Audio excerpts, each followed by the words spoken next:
Average average average. Rocking star ಅವ್ರದ್ದು ಹೊಸ experiment workout ಆಗಿದೆ. ಸ್ಟೋರಿ KGF ಅಲ್ಲಿರೋ ರಾಕಿ, ಲಕ್ಕಿ ಮೂವಿಲಿರೋ ವಿಕ್ಕಿ ಇಬ್ರು ಬಂದು ಸ್ವಿಟ್ಜರ್ಲೆಂಡ್ಗೆ ಪಬ್ಜಿ ಆಡ್ದಂಗಿದೆ. ಮೂವಿ ನೋಡಿದೆ ಮೇಡಮ್. ಫಸ್ಟ್ ಹಾಫ್ ತುಂಬ ಚೆನ್ನಾಗಿದೆ. ಮೂವಿ ಎಡಿಟಿಂಗು, ಸಿನಿಮಾಟೋಗ್ರಫಿ, ಕೊರಿಯೋಗ್ರಫಿ ಚೆನ್ನಾಗಿ ಬಂದಿದೆ. ಸೆಕೆಂಡ್ ಹಾಫು ಬಟ್ ಏನಂದರೆ ನಮ್ಮ ಕರ್ನಾಟಕದಲ್ಲೇ ತೆಗಿಬೋದಿತ್ತು ಅನಿಸುತ್ತೆ. ತುಂಬ ವಿದೇಶದಲ್ಲಿ ತೆಗೆದಿದ್ದಾರೆ. ಮೂವಿಗೆ ತುಂಬ ಖರ್ಚು ಮಾಡಿದ್ದಾರೆ. ಸಾಕಷ್ಟು ಬಂಡವಾಳ ಹೂಡಿದ್ದಾರೆ.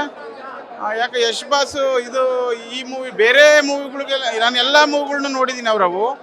ಎಲ್ಲ ಮೂವಿಗಳಿಗಿಂತ ಸ್ವಲ್ಪ ಇದನ್ನು ಯಶ್ ಬಾಸು ಕಥೆನ ಚೆನ್ನಾಗಿ ಅರ್ಥ ಮಾಡ್ಕೊಂಡು ಮಾಡಬೇಕಿತ್ತು ಅನಿಸುತ್ತೆ. ಅಂದರೆ ಡ್ಯೂಯಲ್ ಶೇಡ್ ಮಾಡಿದಾರಲ್ಲ, ಎಲ್ರಿಗೂ ಡ್ಯೂಯಲ್ ಶೇಡ್ ಇದ್ದಿದ್ರೆ, ಅದು ರಿಯಾಲಿಟಿ ಇದ್ದಿದ್ರೆ ತುಂಬ ಚೆನ್ನಾಗಿತ್ತು ಕತೆ. ಬಟ್ ಆ ಕೊನೆ ಮೂಮೆಂಟ್ಗೆ ಅದೊಂದು ಅವರಿಗೆ ಭ್ರಮೆ ಅನ್ನೋ ಥರ ತೋರಿಸ್ಬಿಟ್ಟಿದ್ದಾರೆ.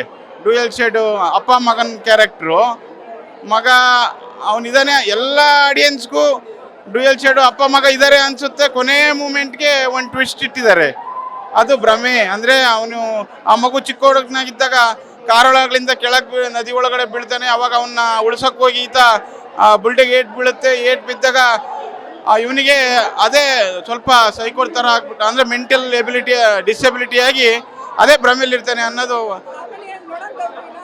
ಮೂವಿ ನೋಡ್ಬೋದು. ಮೂವಿ ಅಂತ ಹಾಕಿದ ಬಂಡವಾಳ ನಿಮಗೆ ಸಿಗುತ್ತೆ. ನೀವು ಕೊಟ್ಟು ದುಡ್ಡಿಗೆ ಮೋಸ ಇಲ್ಲ. ಮೂವಿ ನೋಡ್ಬೋದು, ಚೆನ್ನಾಗಿದೆ.